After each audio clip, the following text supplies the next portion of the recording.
John Macarthur on taking the mark of the beast. John Macarthur has made statements regarding the mark of the beast in the context of eschatology, which have sparked debate and controversy. Here are some key points regarding his views. Salvation and the mark of the beast. One of the most controversial statements made by Macarthur is his assertion that it might be possible for a person who takes the mark of the beast to still be saved.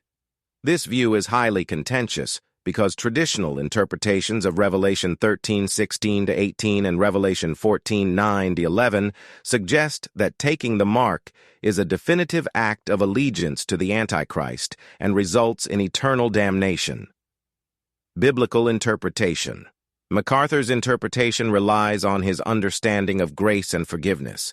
He argues that God's grace is sufficient to forgive even the sin of taking the mark if the individual later repents and turns to Christ. This perspective is based on the broader biblical theme of redemption and the transformative power of God's grace. Criticism and response.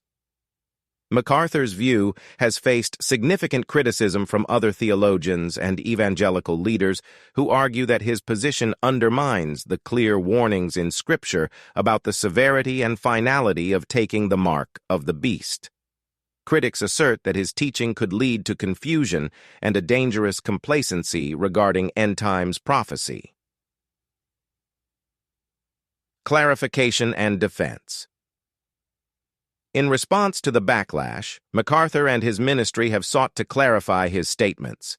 They emphasize that while he believes in the power of God's grace to forgive all sins, he does not advocate for taking the mark and strongly warns against it.